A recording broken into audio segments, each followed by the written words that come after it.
What's up, DJ fan? Welcome to another video on our channel. Welcome to another episode of Start to Spin. My name is Diego, also known as DJ Pretty Boy, alongside my boy Shay, also known as DJ Shay. And together we open this spot to talk about DJ related content such as product reviews, tips and tricks, just tell our stories and share it with you guys so we can share some knowledge. So if you're a new DJ or a seasoned DJ, this is the spot to be. And with that being said, let's roll this intro. Start to spin, feel the vibe. Pretty boy and Shay, we ride. Tune in now, don't be late. Every Thursday, mark that day. Yo, what's up, not LRE. What's up, STS fam? Welcome to another video. Welcome to another episode of Start to Spin. And today we have a very, very cool topic. And also, let me go ahead and introduce Shay again. Yo, I'm so excited to be back on the show, guys. What's up? We're up in here. Oh, we got a comment from Mi herencia mexicana. Just say that one. Mi What's up, bro? herencia mexicana. What's up, man? Thanks for coming on to the show. Thanks for sure, stopping by. Yeah, man, for sure. Thank you for stopping by.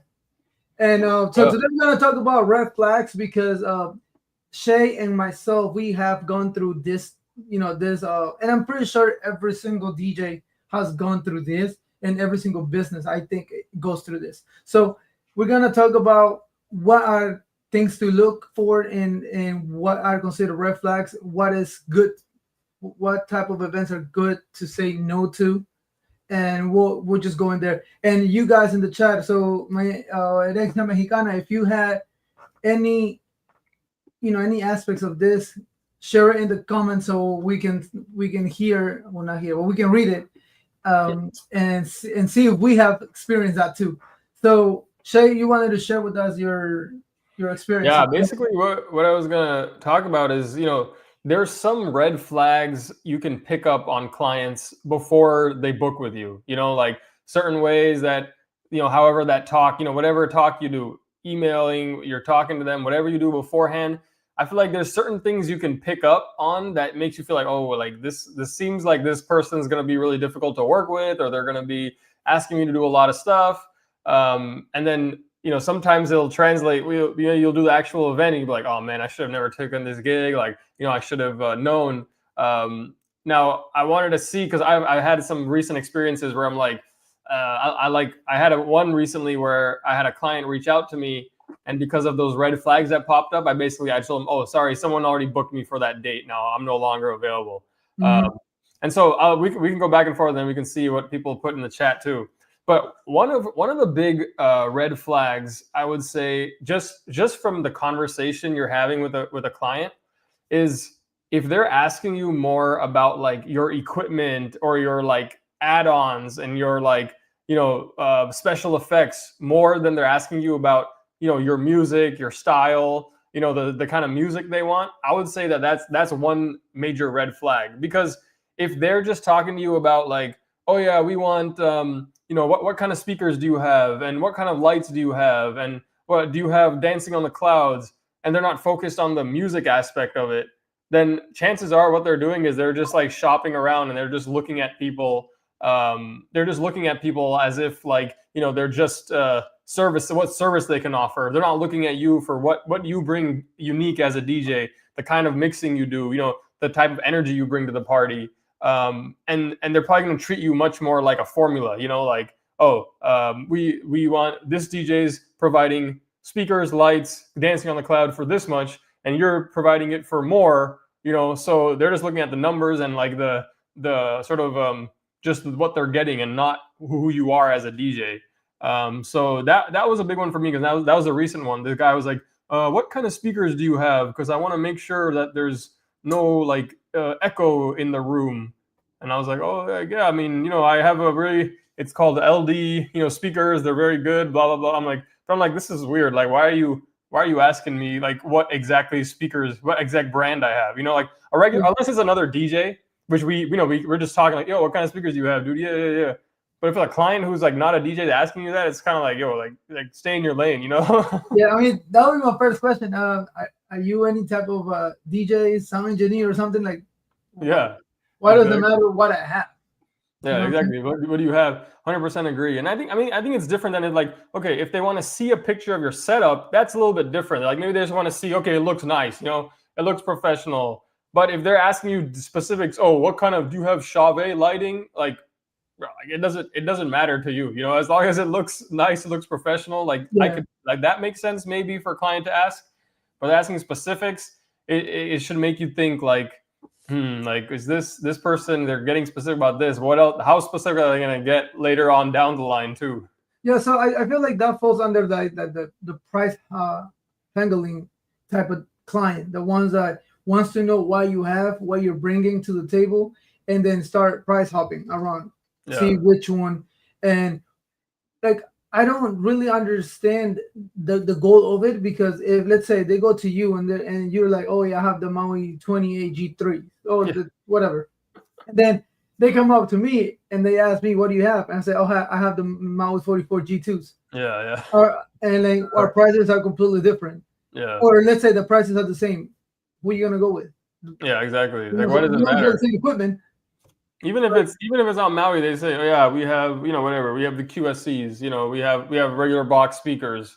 I mean, it shouldn't matter to the client as long as the experience they're getting is what they need to be focusing on, not the exact model of the lights or the exact models of the yeah, if they're asking, oh, do you have Astera lighting? Like, for Buddy, I'm sure Buddy has them, but he's not telling them, yeah, these are I have Astera tube lighting. Like what they care about is what's the effect? What does it look like in the end? What's the experience they're gonna get? Not the yeah, what the brand. So that they're asking you that, I'm like, yo, this guy's thinking the wrong way. yeah, yeah. Like he's driven. Yeah, Yeah. so So that's one other one red flag. What's yours? What are uh, some that you have? one of my red flags is when they start like they're trying to book you, but they don't have a venue. Like, why are you trying to book a DJ if you don't have a venue yet? You know what I'm saying? Yeah, no, that's Or true. That's true and actually. it happens a lot. It happens like, hey, I'm just trying to secure, I'm trying to secure you because okay, but where's the venue? Because it depends on the venue, the equipment that I'm gonna take. Yeah. Like, if it's like a clubhouse, I don't really need my Model 44s. I can just take Hmm. my EVs, right? So, and then I would definitely charge you less because it's not my like it's The different full setup, setup. much Yeah. yeah much like it's a completely different setup. It's Yeah. easier to set up my like time wise it's easier the 44 G2s, but overall setup it's much simpler the EVs. Yeah. So It's less heavy too. yeah, let's have it too. So that's very important to me. So if I keep getting clients, they're telling me to hey, I wanna hire you, but I don't have a venue yet. I'll be like, okay, that's fine. As long as you give me the deposit for the date, the lockdown fee for the date, then it's fine. And Yeah. then because that happened to me once, and that's why I bring it up. I had a client that he's like, okay, I'm gonna go ahead and give you the deposit. A week went by, and he did not give me the deposit. Hmm. So I texted him and I was like, hey, just want to make sure that we're still on for the day. I still need the lockdown fee, because as of right now, I still have it open. If I don't receive it, it's open, and if somebody else comes and takes it and pays the lockdown fee, I am gonna accept that one, because again, I'm not gonna lose an event just because you. Yeah. And he goes like, oh yeah, I haven't done that because I don't have the venue yet. I was like, yeah, but it's not my problem. Yeah. What Exactly. it is like, that's your problem. I So, agree. Yeah, I totally agree. Because so I think the way that's a red flag is that I've had that experience too. If they don't have a venue, they just keep stringing you along. They're not getting anything done. They're just like, yeah, yeah, yeah, it's happening. But they're like, just like, okay, I'll let you know once I have the venue. I'll let you know 100%. And it's like okay, they may end up being okay in the end. I don't know. I've never booked a client like that, but mhm. it'll take forever. Like like what happened to you. They'll just be like, okay, yeah, yeah, I'm booking it soon, and then probably what's gonna happen. Everything will happen last minute for that guy. He'll But tell you the night before what exactly, he wants but to do. but this is what happened here. So came then I said after the week I got with him. He said, yeah, I'll send you the money. It was 3 weeks later. 3 weeks later, nothing. And I was like, all right, man, what's I was like, what's going on? Because I still have it open, but at this moment, I already had another client asking for that date. Mm-hmm. So out of respect for this person, even though he didn't respect what we said, I was like, hey, I just want to know if I am getting the lockdown fee or not, because I am getting another inquiries for the same date. Yeah. And the guy was like, oh, okay. I mean, I'm sorry, I totally forgot. I was trying to give you I was trying to send you the money, but I totally forgot, and I still don't have a venue. I'm like, bro, what? So I was like, I was like, okay, all right, that's fine. Crazy. And he was Just like, wasting time. he said, I'll send it to you tonight. Mm. So I was like, all right, fine. So I went to the other client and I told him, hey, let me check my calendar and I'll let you know tomorrow. The next day came, nothing. I was like, whatever, I'm done. I'm done with him. So I get with the other client. I say yes. He sends me the money right away. Boom, booked. The guy, There you go. I think I don't know if it was a week, like literally a week, 7 days, or 5 days before his event. He hits me up, Bro. and he's Are you like, kidding? hey, I found the venue. I'm ready to give you the money. And I was like, I'm sorry, I'm already booked. Hell And yeah. Hell yeah. he got mad. He was like, Oh, you got mad? yeah, he was like, hi, I told you that I wanted, I was gonna get with, I was gonna get with you Wow. and whatever, blah, blah. And I was like, look, I asked you 3 times.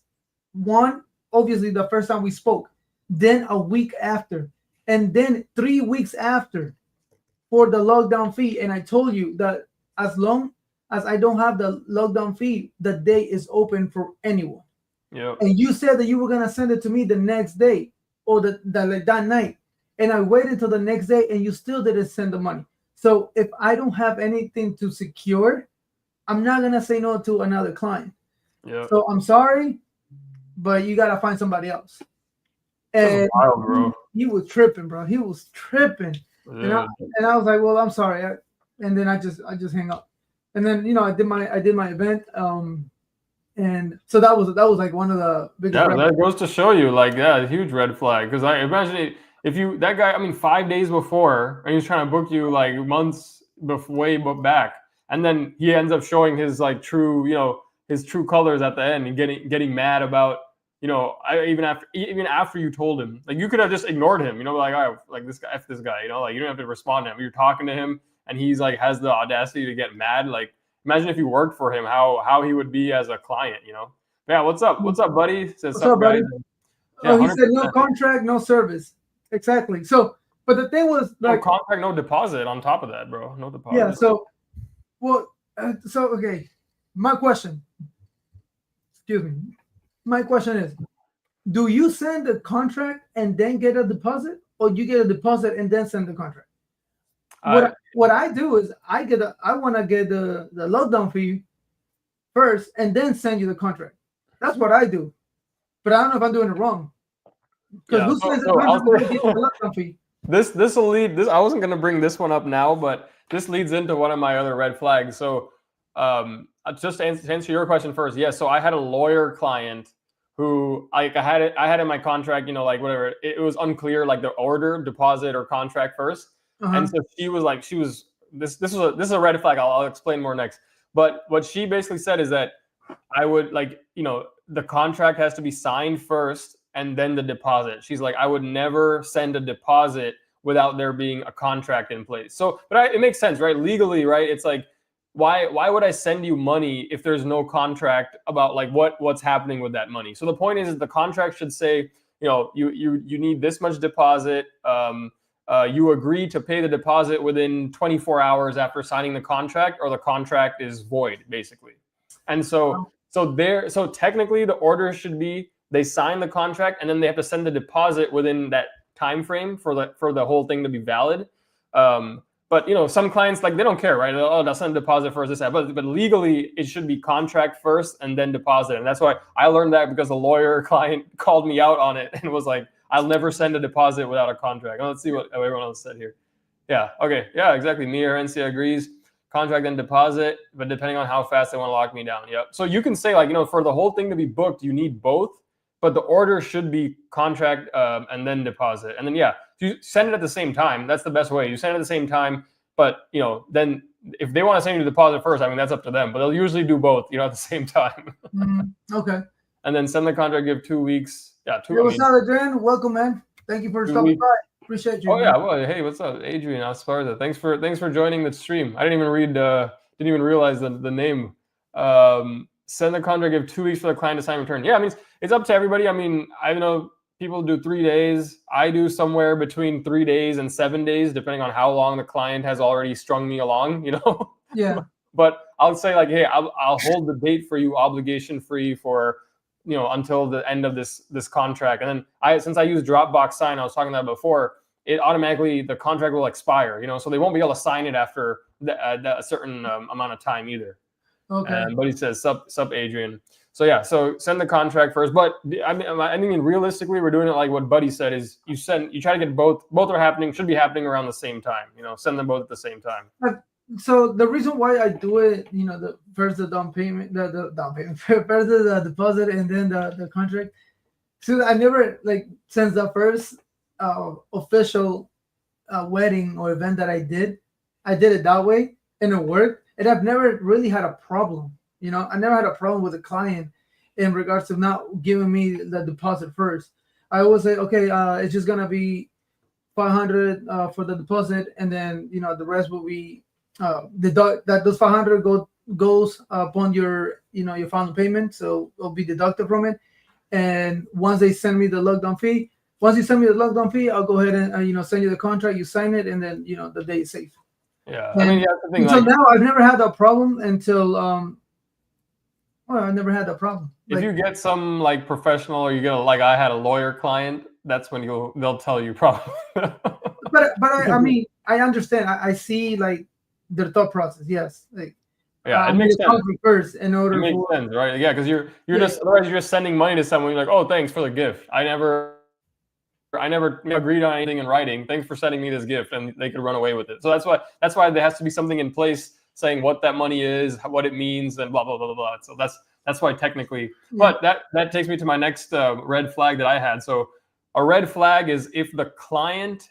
And again, this is let me know what you guys' thoughts are. What you think? All this is debatable. This is just our experience. If the client asks to change your contract, so I literally had a client be like, "Can you send me a Word version?" I sent her the PDF of my contract. She said, "Can you send me a Word version of your contract so I can redline it?" Which literally means that I can make edits to it and say okay, I don't want this, I don't want this, I don't want this. And I was kind of early at that point. That never happened to me. I was like, okay, sure, because then I was kind of interested to see what she would do. And this was the lawyer client that I was just talking. That's why. So she made all these changes about the deposit thing. She made changes about what happens if I can't make it. So she's put in there how I have to pay even if the next DJ, if I have to cancel the DJ that comes in my place. I have to pay the difference, if there's a difference in the amount that the other DJ, she started adding all this stuff in there. And then I was like, oh, holy shit. This is getting way too high, legal level stuff. Yeah. And I was like, it's just not worth it. Okay, look, as wedding DJs, our contracts are maybe, a few $1,000s. I'm not going to hire a freaking lawyer to edit this contract and make sure everything is okay, whatever she's putting in there for it to possibly make a couple $1,000. And also probably this girl, if she's this control freak and OCD, I can't imagine what the wedding planning process after that's going to be like. So, we went back and forth. And then I would send her something. She'd send it back. She's like, oh yeah, I think just 2 more back and forths and we should be all set with the contract. I was like, yo, this is wild. I was like, so eventually I said to, hey, I I just feel obligated if I don't think it's a good fit. But just to be honest with you guys, I don't think that I would be the best fit.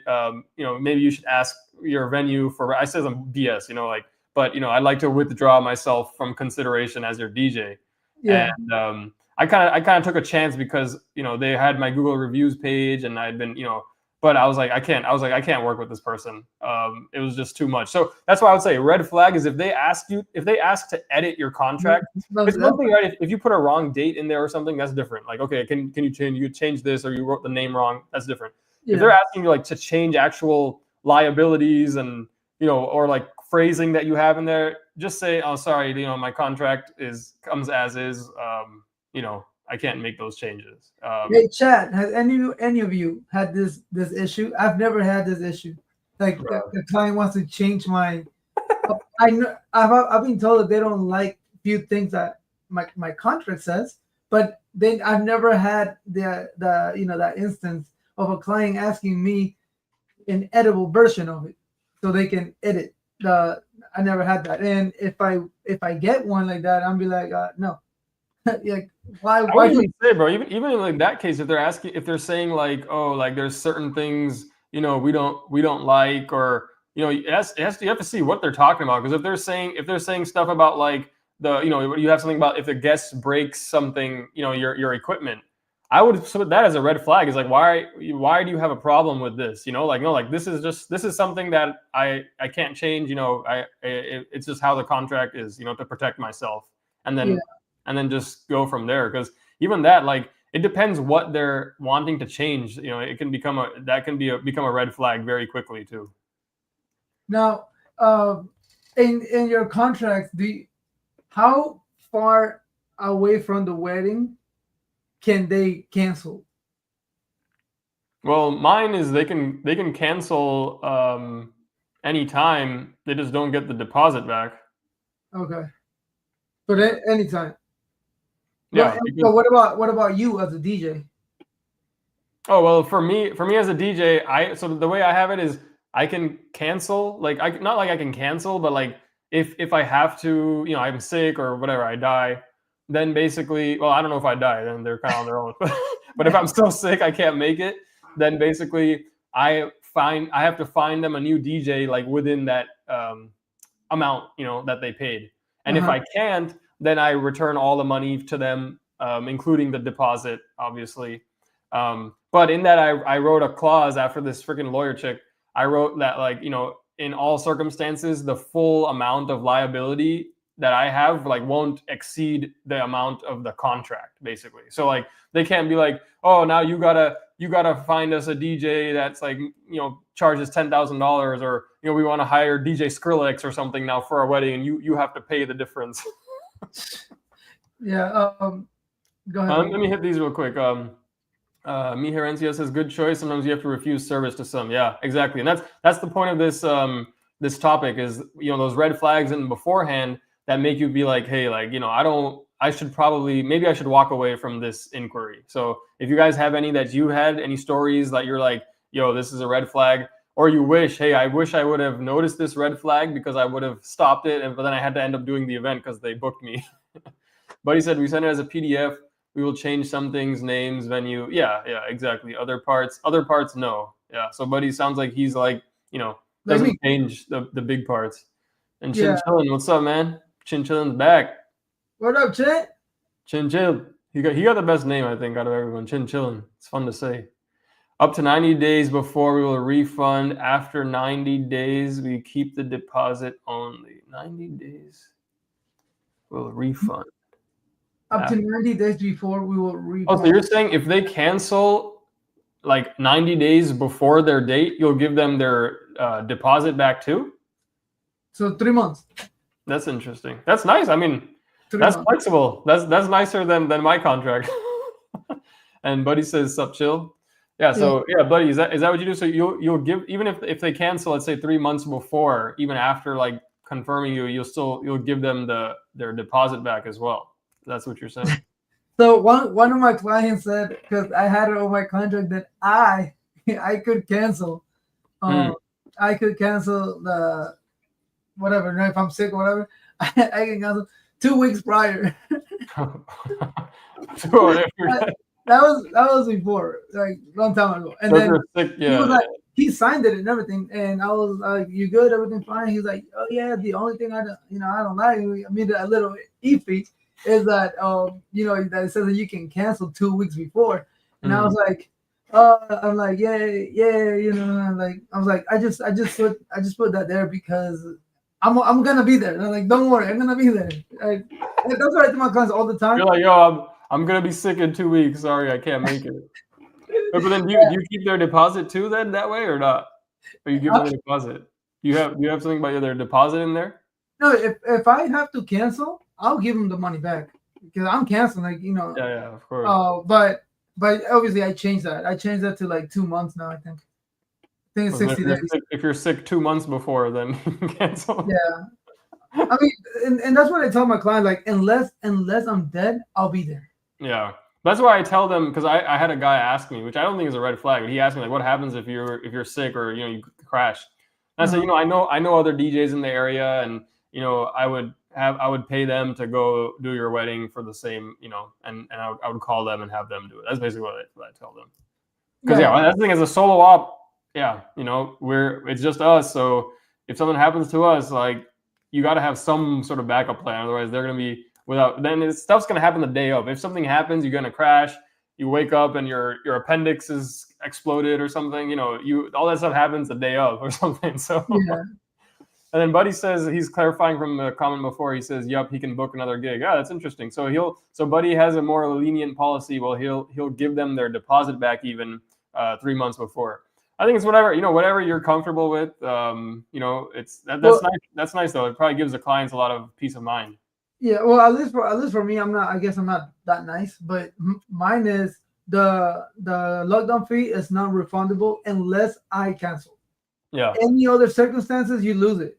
Yeah, same here. And how much percentage is yours? I don't do percentage. I just do 500. Oh, 500. Okay, yeah. So I do percent. I do 20%, but it's not that much. Some people do like 50%. I've heard of that. Yeah, that's a lot. So I do 20. So it's not like it's not if they say they want to book someone else or they cancel. It's not the end of the world. And I've had a client that the groom broke his neck 5 days before the wedding, like literally broke his neck. And they had already given me the full payment. I sent the whole payment back, like deposit and everything beforehand. So because it depends, right? I tell them, hey, talk to me. Something happens, just talk to me. You freaking broke your neck. I'm not gonna keep your deposit. Like you need the money at that time more than I do. So just take the deposit. They'll probably, if he survives, they'll probably book me again. Yeah, you're right. You're right about that. And they did. So it ended up working out. So that's why it depends, right? Like that. So in the contract it says that, but in reality, family member dies, you cancel the wedding because of that. Like, just it's okay. Like I'm blessed. I don't need the money. I can kind of help you out. And then if you're nice to them and they're rescheduling the wedding, they'll probably book you again. There's a scenario where they're canceling the wedding because the bride and groom had a fallout. I'm probably going to keep the deposit in that case, at least, because there's not going to be another wedding. But I'll at least at least the deposit's only 20% in that case. Okay, so yours is 20% off. Okay. 20%. How about you guys? Yo, chat. What's your rule on this? Do you have a 20%, 50%, or you don't do percentage, or you do like me? Did you just 500 or like 250 or 50%? That's what I said. I've heard people do 50% as well. Oof. Oh my god, that's terrible, man. Yeah, that's totally different, bro. Passing away. Had a bride pass away 6 months before the wedding. Felt so bad for the groom. He's a nice guy. That was back in 2017. Yeah. So then, hey, you decide. No one's gonna wrong you if you keep the deposit. No one's gonna say, you got to give him that's your call at the end of the day. But that's terrible, man. Chin Chillin says, yeah, that's me. I got tested positive for flu A. Worst feeling. I thought I was COVID. Flu A. Good thing. The client said the venue canceled them. Huh? Wow, man, you got lucky. So he got sick, but then the venue canceled the client anyways. So now, Chin, in that case, venue cancel them. You're sick. What happens? No, like, do you? Oh yeah, then you kept the deposit. Then that's probably he got a deposit maybe. Yeah, what happened, Chin? Give us some insight. Oh yeah, so Buddy does flat fee 300, Adrian 200 deposit. So yeah, looks like the flat fee deposit is more popular in the chat. Yeah, so Yeah, that's okay. So while To while that Chin point. answers, let's go. It's your turn. Do you have another red flag? Yes, sir. And this is one that I've gotten when it was really when I started mainly. Not now because now I'm like more strict and like straightforward with clients. But when I first started, you always get this client that you tell them, okay, we gotta give this deposit, and then they tell you, no, I'll pay everything at the day of the event. Mm, I'm pretty sure everybody has gotten at least one mm-hmm. person that's like that. So I've got that the type of client that don't want to give a deposit, lockdown fee, whatever you want to call it, and I was like, no, Yep. you have to. I need some security that this is gonna happen because I'm not gonna be taking any more gigs for that day. It's just you, so I need somewhat of security that this is gonna happen. So you have to give me at least the 500 at least. And he was like, no, but I want to pay everything. And I was like, how about you pay everything up front? I was like, why don't you just pay everything now then, since you want to pay, since you Mm-hmm. want to pay everything in the back at front. And then he was like, well, you know who? No one pays before getting service. And I was That's like, why you get the deposit, though. That's why you're not paying the total amount. yeah, and that's what I said. I was like, that's why I'm asking for a lockdown fee. I'm not asking you for the full amount. So he was just going back and forward just because of the deposit, and I was like, I got annoyed at one point, and I was like, all right, look, if there's no deposit, then I cannot work with you. I'm sorry. And I was like, so think about it and let me know by tomorrow. If so, cool. If not, then I'm like, if not, then I can give you some other DJs that around the area, and talk to them. Maybe they will accept the way you want to do it. But Yeah. with me, you have to go with the lockdown fee, and then the rest you can pay it the day off. Yeah. That's So the that's thing. one. If they want to work with you, that's what it has to be. Like it's Yeah. not. It's similar as a contract, right? It's like it's not negotiable. Like this isn't a negotiation. Like it's what it is. Let me hit these comments real quick. So Miherencia says 50-50 or 100% upfront with 10% discount. That's interesting. Or But 33% with monthly payments. So he's saying he takes a 50% deposit and then 50% later, mhm. or they can pay 100% upfront and they get a 10% discount if they do that. Oh, Or he's I don't know 33%. So I guess they can divide it into three. So he's got payment plans. He's got payment plans set up. He's got a whole system. bro, that's crazy. That's That's interesting though. I don't know. yeah, That's an that's very interesting interesting. concept. I never thought of that. I mean, I would rather have the money full. I would have it 100% later than giving them a discount up front. But it's a good way to get you need cash. You get cash Uh-huh. faster that way. But Yeah, he says that's a work out very with interesting. That's a very interesting way. Yeah, we need to get me at Herencia Mexicana in here, bro. Yeah, let's do it. That's There very we go. interesting. On Um, we'll get him on the podcast one of these days. And he says he's in the DC area, so he's not too far from oh, you actually, right? yeah, he has to be in my he's in my zone. So Diego's from Virginia, I'm so Virginia, but yeah, I serve as a DMB. So, and and I'm then pretty sure that maybe they do too. Miherencia says I've had a business to business client like that to draw the line with them. Oh, probably that they were wanting to pay at the day of. That's very Those interesting. clients are usually corporate. Yeah, that's true. That's true. Corporate, even I do schools, they'll pay me full amount like months after the event. But see, the thing is with corporate and like companies, they're probably more good for it than like just a random dude who wants to hire you. So that's why I'm okay with doing full payments for these like corporate, or if I'm working with like a university or something. But for like regular, if I'm working with an individual, not like a corporation, Hmm. then I won't take full payment later. Yeah, but I mean I don't know, but I think like you said 6 months later you get paid. That's way Not too long. always. That was a worst case scenario that happened to me once. I worked with a college, like a Yo, college, and they did Chad, that. Chad, put some insight on this. Have you ever gotten paid? Have you ever done a corporate event and got paid 6 months later? Yeah, let us know. That's Chinchon crazy. said I was about to tell them, but they messaged me back first. Said say, hey, so the salon that we're having the date, they redate it, so it was the worst feeling when it comes to influenza A. I think he said he was about to tell them he was sick, but then they told him, hey, it's canceled before. That's good timing, bro. Okay, so he says, Miherencia says, cool, under Apex Media and Entertainment. The B2B are other DJs, LOL. So I don't know if you've heard of Apex Media and Entertainment. That's his company. I did not tell them I was sick, but good thing they messaged me back. Yeah, you got lucky. That's funny, shit. Yeah, He's about to type, yo, I can't make it. Like, hey, the event's canceled. Oh, hey, that's okay. that's a good. And I, That's a and I good was so coincidence. ready to go. Like, what happened? I was so ready to go. But yeah, so yeah, I agree though. I think a regular client, non-corporate, trying to pay you full amount at the end, that's a red flag. Any client that doesn't want to give a deposit, bro. Like, what the hell? Well, I can't say that because like I said, I took a full payment 6 months later. So,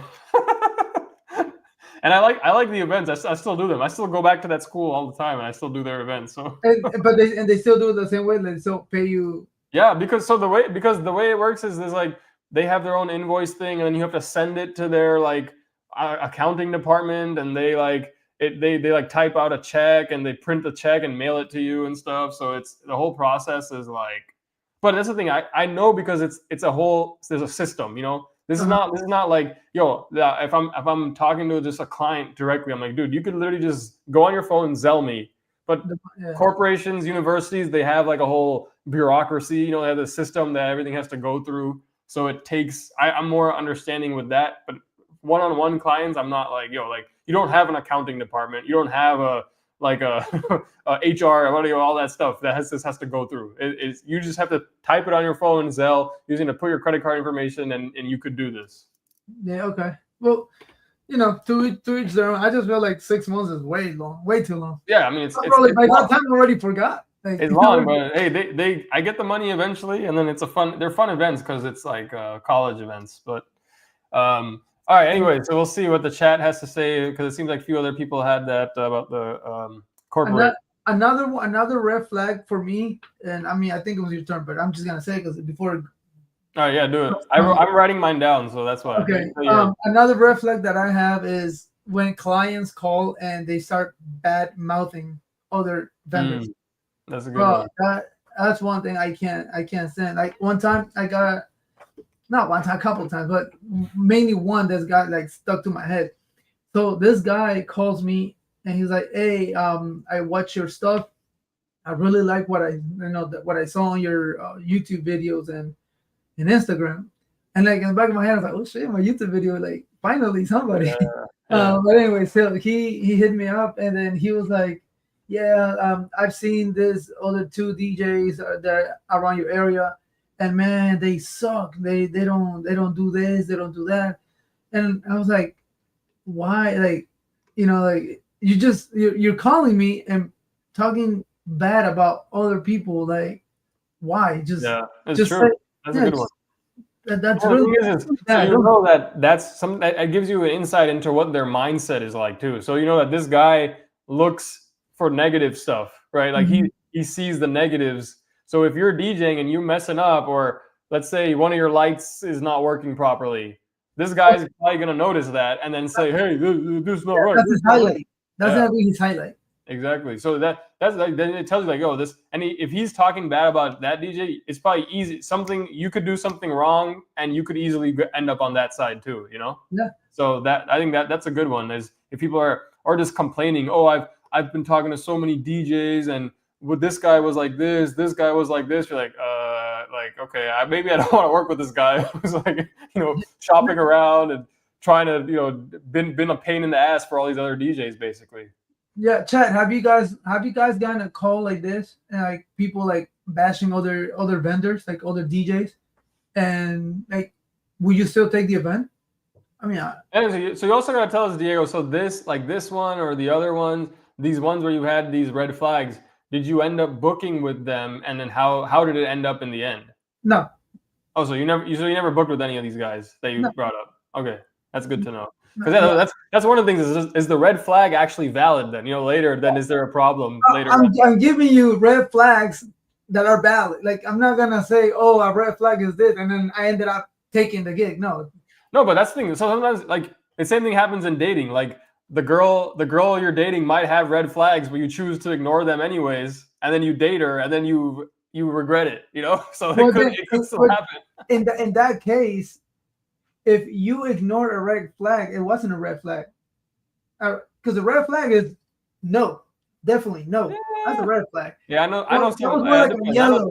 I know some toxic people out there, bro. Some of these toxic people out there, they'll ignore some of my friends, bro. I don't get into details. They'll ignore all the red flags just because a girl looks good. Somebody's offering you a lot of money. You ignore all the red flags and you just go for it, and you get burned. They're colorblind. That's why. They're colorblind, exactly. So that's what. Adrian says, I've not gotten any bad mouthing clients. That's good. But hey, in case you do, now you know. The one that I'll say, this is an interesting one. This one might be controversial, so maybe hear what the chat has to say. But if there's a client, not an event planner, not a corporate, right? You're a one-on-one client, a bridegroom, someone you're doing a party for. If they don't want to talk to you on the phone, like if they're just trying to do everything via text, they're just trying to do everything via email, and you're trying to get them on a phone call to like hear more, hey, like try to get an idea what kind of music they want, this or that. I would say that's been a red flag for me, for a wedding especially, right? I'm talking to a bride, but she's just emailing me back and forth, asking me all these questions, doing all this stuff, but she's not getting on the phone with me. I can talk to her, you can feel the energy a little bit more. Mm-hmm. That's why I would say, so that would be a red flag. Now, if it's an event planner, if it's a corporate, that's totally different, right? It's a more of a, professional type of thing. There's, they're doing, I don't mind. I've booked events like that without talking to someone, but I'm saying for an individual person, not talking on the phone. What do you think about that as being a potential red flag? So I was gonna say I never had that experience of not able to talk to the client, but actually, so far I have a wedding on I think it's the 3rd or the 6th of September. Anyways, so I have a wedding that day, and I haven't spoke to the clients like face to face. Like I haven't seen them like personally. I've only spoke to them on the phone and messages. But they have a wedding coordinator, and I've emailed back and forth with the wedding coordinator. So once you mention unless they have a wedding coordinator, then I agree with you. But you talk to them on the phone though, right? You talk to them. I guess you don't like talking on the phone, but I've never done FaceTime with a client or Zoom. I always only talk on the phone. Like I'm the opposite. I don't like when I speak to clients directly.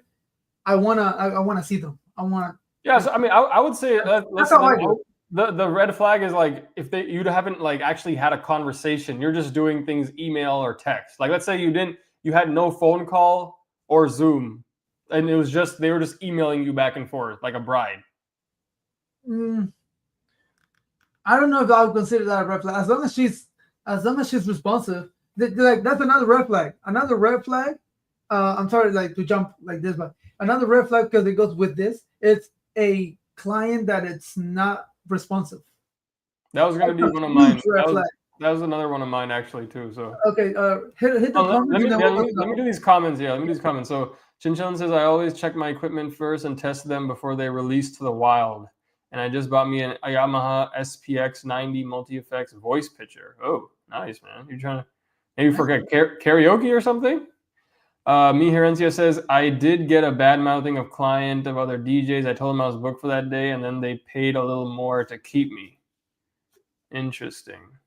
Okay, so they bad mouth and you charge them more because they were bad mouthing. That's another way. So it worked out though? Did they end up being a good client, or did they end up finding some issue with your DJing?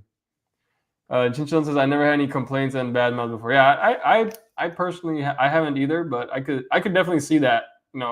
Some girl like, oh, I've talked to so many DJs and none of them understand. They all don't listen to me. I'm like, okay. So I don't know if I want to be the one listening to you either. You seem like a red flag. That's why. Yeah, exactly. But yeah, okay. So to go to the one that you brought up, I agree. I totally agree. If a client is missing, not responding, they're missing. You say, hey, I'm gonna call you. We're gonna do a FaceTime at 4 p.m. Mhm. Crickets. I think that's a red flag, and that might be kind of an underrated red flag, because if you're having to like chase them, it's like, look, like if they're having a wedding, it's like, look, I'm the DJ for your wedding. Like maybe you missed something. Oh, sorry, I'm running late. But if it's like no call, no text, they're just like missing appointments, they're not responding to you. No call, no Like show. you got to be like, yeah, no call, no show. Then that's the kind of a red flag. And then I don't know what happens in the end with those. I haven't had one like that, but so for me, Herencia saying yes, yeah. So then he paid it. Wait, yes. Oh, it's this December. Okay, so This is for it's quinceañera. still coming up. Yeah, so hopefully it goes smoothly, man. Hopefully, no more, no issues come up. Yo, has that ever happened to you? Like, have you ever like not want to do a gig, so you give a higher price, and then they say yes to the higher price? Have it happened to you? It happened to me. Oh, it Should did? it happened to you? I mean, it has happened to you. Yeah, it happened to him. Anybody else? No, I've definitely done that before. I'm like, yo, I need more if I'm gonna do this, but then they haven't booked it, because usually the people that are more difficult, they're like more budget clients anyways. Yeah. But yeah, that hasn't happened to me. That's funny though. That happened to me for actually it was a birthday party, and I didn't want to do it because but it was just the date, it was a Sunday, Mm. and I'd rather not DJ on a Sunday because then the next day I have to work and whatever. But I was like, okay, whatever, I'll do it. And then it was like, yeah, we want you for like 6 hours. So I was like, okay, it's a house party, nothing major. So I was like, all right. I was like, so it's gonna be 1,500. And in my head, I was like, nah, they're gonna say no. Like, it's too much. So I was like, yeah, it's gonna be 1,500. It's a Sunday. It's 6 hours. But I have to. And then they were like, okay, where do I give you the money? I'm like, huh? I'm like, Okay. You heard right? 1,500. They're like, yeah, I'm gonna give you a tip. Yeah. And So, then you're like, okay, they went from a red flag to a green flag now. They got the green. yeah, that one, I was like, all right, I gotta go. That's I'll funny. go. Yeah, I know that hasn't happened to me yet. Okay, Chin Chun said this is a good point. This is maybe we should talk about this. Be careful with other DJs that try to recommend you to other clients too. That's interesting. Can you elaborate? Like, I think so. Yeah, you can. Then he said, and I ghosted before because of that. So he ghosted. Who did you ghost? A client? You ghosted a client who came to you like that? It's happened where they pay more. Okay, so me Herencia's had that experience. What I think Chin is saying is that let's say that difficult guy, right? That guy who reached out to you 5 days before and was pissed, and you tell him, okay, like here I'll refer you to some other DJs to like try to help him, and you send him to some other guys. You've sent this like red flag guy there must be a reason why you're sending this red flag guy out. So that they come with that baggage. So then he's this guy that didn't book with you, that's now looking 5 days before, and you're like, okay, I'll try to connect you with someone else. But if you're on the receiving end of that, you might be the one getting this like guy who's unreliable, who's doesn't want to pay a deposit. So you kind of have to be careful when there's another DJ sending you a client, unless you know that DJ well personally. Otherwise they might be sending you some crazy ass guy. Okay, I see. Chen, is that what you meant? But yeah, I do see what you're saying in regards to getting a referral. But I mean, at the end of the day, referral, you gotta depends. So referral with red flags. This is my question. Let's say if I refer someone, a client, right, to you, and then you talk to the client, would you call me to ask me why I said no, or why did I reject it, or you just go based on that? I mean, I think it depends. Like, so usually when I refer, I think we talked about this before. Like, if I refer someone, I'll tell the DJ who I'm referring them to, like, yo, by the way, this client, this guy is like interested in this date, this blah blah blah blah. Are you interested? But if this client was someone who's giving me a hard time, I won't refer them to other DJs. I'll be like, why would I put that on somebody else? You know, like if I'm having a hard time with this person, it doesn't. I wouldn't want to work for this guy. Why would I let someone? I would let them find their own. They can find someone on their own. But I'm not gonna put my name. Say, oh hey, Shay sent me to you. Like, oh, why are you sending me this walking red flag? That makes no sense. But that's because like our red flags might not be the same as these other DJs. Maybe there's other DJs that don't really care as long as they have an event.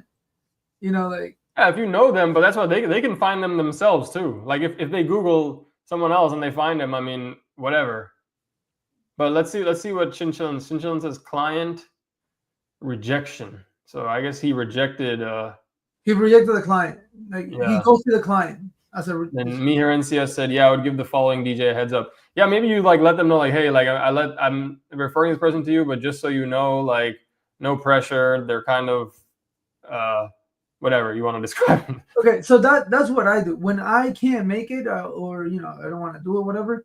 I refer to my other friends that are DJs, and I do let them know. Like I text them like, hey, I'm sending you this client. I'm already booked for that day, so you know, like, do you?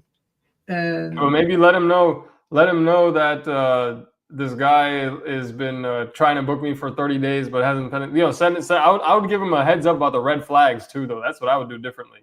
yeah, well, yeah, I mean that client, I wouldn't recommend it to nobody. So Yeah, exactly. That's what I'm saying. So if there's somebody like a red flag client, like don't send that to your DJ friend. Or if you do, be like, yo, unless you're like really desperate, in case you're desperate, this is an option, but you know, you figure it out yourself. Like no worries if you don't want to take this client. yeah, man. At the end of the day, you know, is also their business, and they get to choose whether they want to take it or not, Yeah. with or without the red flags. Yeah, in general, I won't. I'll just be like, yeah, no, sorry, I don't know anybody. Best of luck. You know, if it's someone that's like a crazy, annoying type person. And then the client, Chinchilla said, no, the client rejection to me. Okay, so I guess the client rejected him in the end. But yeah, you got to be careful because yeah, if somebody sent you and they didn't tell you anything, there might be a reason why you know they didn't book them unless they're like, yo, I'm just booked. You know, I'm totally booked. This seems like a great client. I want to send him your way. Like, and you have to know the DJ you're getting the referral from as well. True. So, What other red flags do you have? Do you have any more? so I had we talked. Oh, we didn't talk about it that much, but the missing like calls and missing meetings and missing dates. So did you end up ever doing you've done a few weddings though with people that were like not responsive or not meeting with you and like, you know, not responding to stuff though, right? But I think it went pretty well though, right? Yeah, but that's because it was already booked and that was already like the money was already paid, so I had to keep going because it's already booked. But we're talking about like not being responsive pre sign up. Yeah. Have you? But then, yeah, I haven't. I've had people that like they didn't miss meetings with me. So this recent client, the one that I said I rejected. I was like, yo, this person's getting too annoying. That person missed 2 calls. Like, she was like supposed to call me one day and then another day, and just no call, no text, no nothing. Okay. So then I was like, this was pre-booking. So then that's when I was like, all right, this person is just like, you know, I got annoyed at like, I just feel like she's just dragging me around, you know, like telling me, okay, I'm gonna call here, and then not saying anything. Yeah, wasting my time. So then I just told her, sorry, someone else just booked me. I'm not available anymore.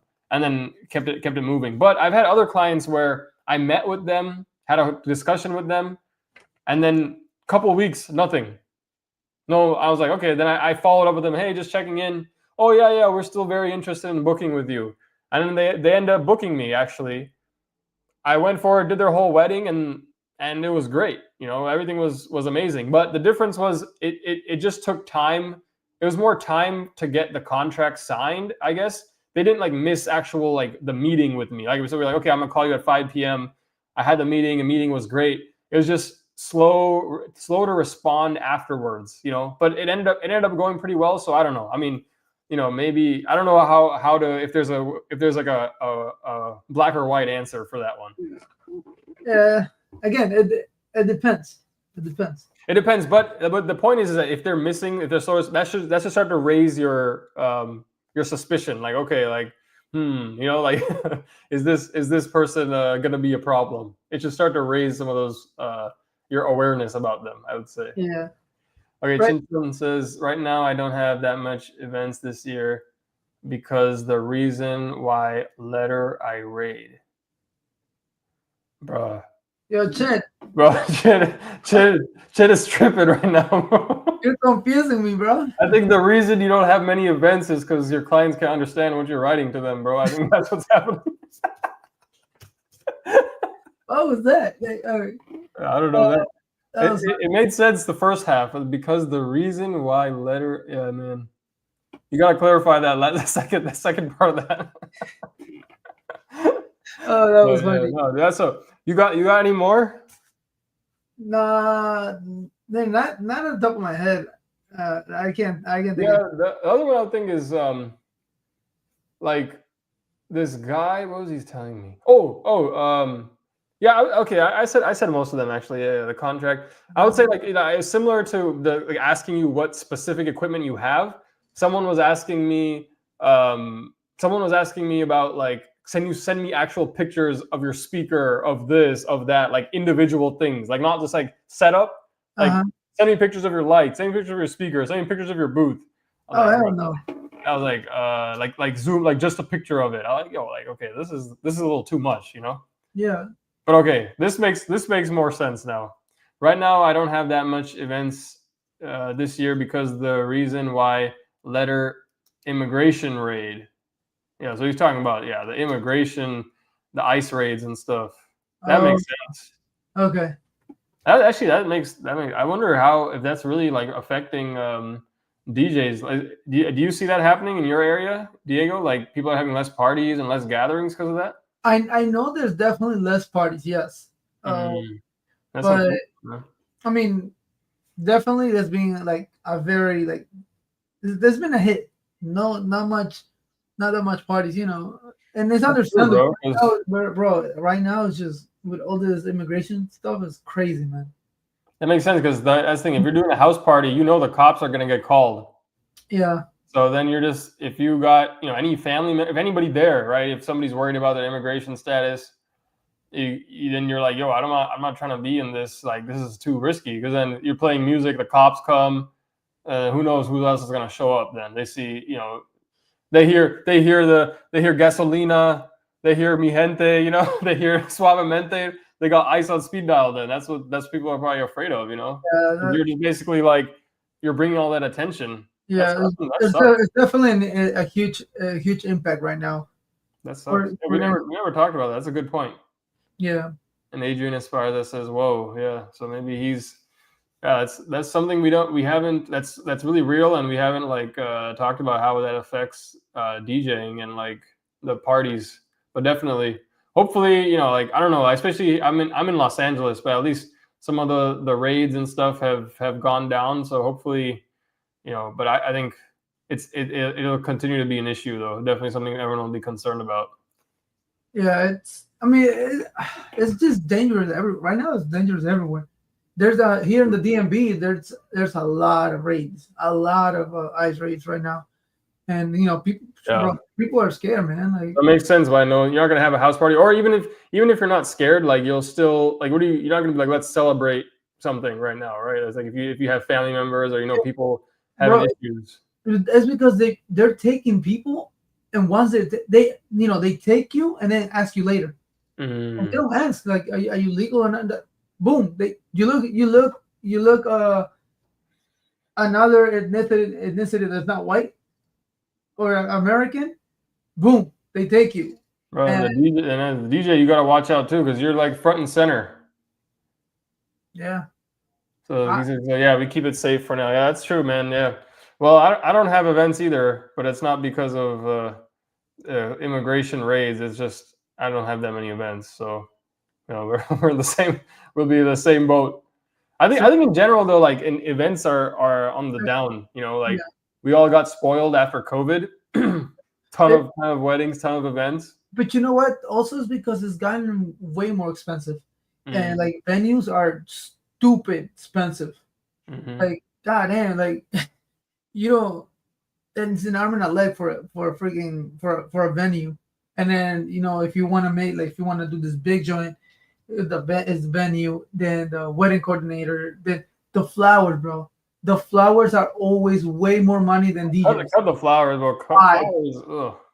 I feel so. I hate. I don't know if I hate, but flowers. I'm like, if someone's spending on flowers, and then I found out that they're like negotiating with me, I'll be like, bro, really? Like, you were trying to save like $300, $200 with me, and here you got these flower bouquets and this and that. Like, you could have saved some bouquets. Give me that money instead. It's You boring. know, they're willing to pay a DJ 1,500, like 1,500 to maybe like 5,000. Okay, from 1,500 to $5,000 for a DJ, and they're fighting you, but they're spending like 10,000 in flowers for like one day.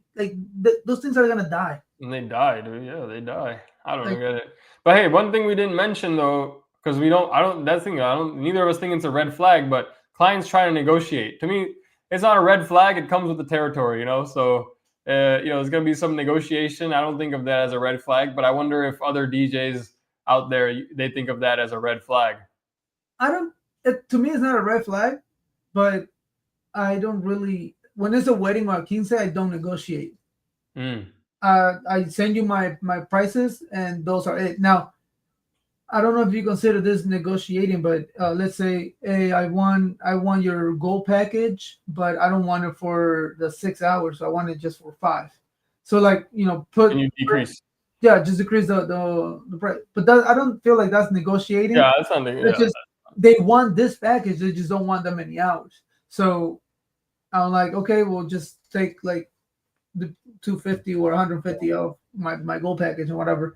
It depends on the client, but so yeah, to me that part of it's just part of business, and Yeah, I don't exactly. think. I But agree. I agree with that. but they when they hit you up, they're calling you, and I say this because this is what has happened to me in almost every single my calls. They already know what I do, how I do it, so there's not much negotiating that I have to do, unless it's times. Like, Mm. oh, I definitely want you like your planning package, but I don't need the 6 hours. I just need 4 hours, or I need that's the only thing that changes. Everything else is the same. So like the negotiation, it's a bit easier, but 95% of my event, they already know how I work. They see me perform, or the client have done their homework and they have seen my stuff in online. So Yeah. I that's the beauty of what I like, is that I don't have to sell myself. And there's these that unfortunately they have to sell themselves to the clients. I don't have to, because Yeah. the people That's that great. come to me already, it's So you have less negotiating, and then yeah, your for price. That's a little nice thing about having fixed prices, or like package. This is the price. Is Mhm. that they just see it. Hey, this is the price. So Yeah. that's that. Because I'm telling you, I'm one of the worst persons to negotiate. I cannot negotiate. I don't, bro. I hate Right? negotiating. Yeah. So they'll work you. But that's the thing. It's the same thing as when you talk about, hey, I need the deposit, or this is my contract. This is what it takes. I mean, it's what it is. This is the price. Mhm. I'm a little bit more open to negotiating though. So I'll negotiate price. I'll say, hey, I'll do dance floor lighting for you, or I'll throw in a up lighting or something as part of the negotiation. But anyways, hey, that hour flew by though. Look, it's already time for the end. That was a fun episode. Oh yeah, definitely. That was good. And we got some new shout out Chinchillin, Buddy, DJ Adrian, Miherencia. Thanks for joining and for participating, guys. So see you guys. We're here every week, so we'll be back again next Thursday at Yes, sir. 9 p.m. Eastern, 6 p.m. Pacific. And And yeah, shout out to Buddy says, shout out to Cue It Up. So right now going on at the same time, and they go on longer than us. Go up, check out Hitman D-Dub and Mikey Mike at Cue It Up podcast. You can go to Hitman's channel at Hitman D-Dub. So if you want to keep watching, head over there. We do a crossover episodes with them. We've done 2, and we're doing 1 more in the future. So stay tuned and check out their podcast as well. And yeah, so we'll wrap up ours here, though. Thanks everyone for participating, and we'll see you guys next week. Thank you. Y'all stay blessed. Peace. Peace.